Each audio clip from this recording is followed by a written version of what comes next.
बातमी मुंबईमधून आहे। मुंबई शहर आणि उपनगरामधील हवेचा गेल्या 2 महिन्यांपासून खालावलेला दर्जा अद्यापही सुधारलेला नाही। समीर ॲपवरील नोंदीनुसार मंगळवारी मुंबईमधील सरासरी हवा गुणवत्ता निर्देशांक संध्याकाळपर्यंत 114 इतका म्हणजे मध्यम श्रेणीमध्ये नोंदवला गेला।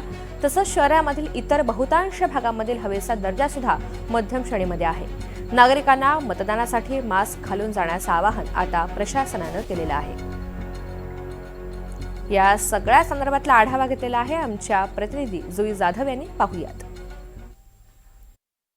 मुंबईत पुन्हा एकदा हवेचा दर्जा हा घसरू लागला आहे। आज मुंबईचा AQI 205 इतका गेला आहे आणि त्यामुळे खरं तर मुंबईकरांना आवाहन करण्यात आलं आहे, उद्या मतदानाचा दिवस आहे। मतदानाला जाताना मास्क वापरून घराबाहेर पडण्याचं आवाहन आता करण्यात आलं आहे। खरं तर दक्षिण भारतातील कमी दाबाच्या क्षेत्रामुळे मुंबईसह राज्यातील हवामानात बदल झाले आहेत आणि त्यामुळे मुंबईसह लगतच्या हवेत ओलावा निर्माण झाला आहे।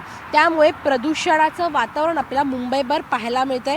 एक धुक्याची चादर मुंबईभर आपल्याला पसरलेली पाहायला मिळते। लांब लांबपर्यंत आपल्याला काही दिसत नाही, कारण का सर्वत्र आपल्याला धुकं पाहायला मिळतंय। आजचा AQI हा 205 आहे, जो खरंच गंभीर आहे।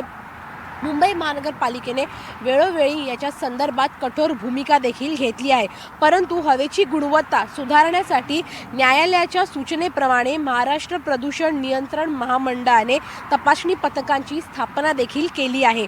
पथकांचं जर आपण पाहिलं तर मग RAC फ्लॅट व बांधकाम सुरू असलेल्या प्रकल्पांची तपासणी अंती पर्यावरण विषयक मार्गदर्शक सूचनेचं पालन करत नसल्यासंदर्भात देखील आता कारवाई केली जात आहे। खरं तर मुंबईची हवा ही खराब झाली आहे, कारण का आपण पाहतोय की बांधकामं देखील मुंबईमध्ये वाढली आहे। वारंवार मुंबई महानगरपालिकेने देखील या संदर्भातली कठोर कारवाई केली आहे। उच्च न्यायालयाने देखील या संदर्भात ताशेरे ओढले आहेत, परंतु अजूनही काही जे बिल्डर्स आहेत ते आपलं बांधकाम थांबवत नसल्याची घटना समोर येत आहे। त्यामुळे मुंबईच्या प्रदूषणामध्ये वाढ होत आहे। परंतु उद्या मतदानाला जाताना जो महत्त्वाचा दिवस आहे लोकशाहीमधला, त्यासाठी जाताना नागरिकांना मास्क घालून जाण्याचं आवाहन देखील आता करण्यात आलं आहे।